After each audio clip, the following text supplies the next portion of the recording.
Hello guys, ayan, nagulat ako ngayong umaga. Diyos ko, nung umakit ako dito sa bubong. Anong nangyari sa halaman ko? Look at this, wala na siyang dahon. May kumain sa inyo. Ito pa, oh. Oh, anong kagandahan dito. Kasi nga busy ako. 2 linggo ako naging busy. 2 linggo, hindi ko natingnan itong mga to. Look at this one. Ito ang salarin, oh. Ayan. Ikaw ang salarin. Talaga naman. Ayan pa, oh. Ayan pa, oh. Ayun.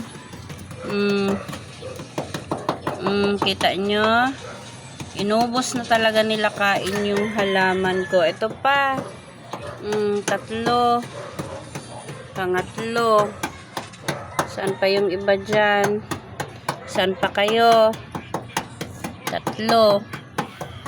Kawawa tong mga dahon ko, oy. O, ito pa. 4. Ang tataba ninyo. Yung dahon ko ubos na. Diba? Tataba nila. 4. Baka dito meron. Meron nga. Sobrang laki. 5. Ano pa to? Sinapchat ko nga to para dumami yung halaman ko. Ang ginawa niya. 5 ang alaga ako. Tumaba na. Tapos ito pa. Ewan ko kung saan na yung pumapak dito. Oh, yung Prince of Orange ko yan.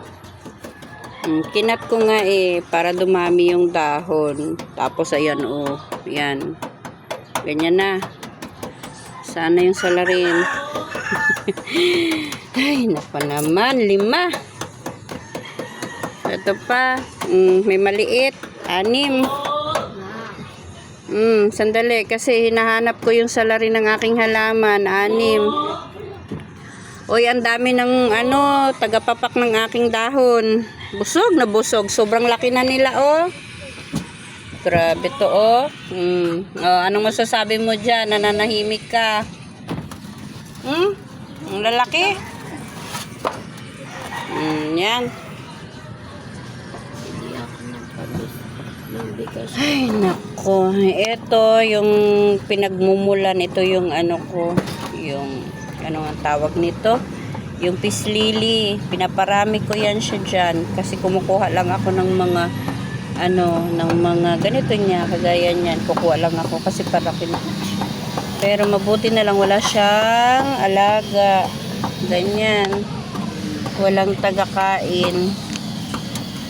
Ito din wala. So dito, ayan, ganun talaga. No more, no more. Masisipag nyo kumain ng aking tanim. Magtanim kayo. Hindi yung tanim ko dyan yung papakin nyo, ha. Grabe.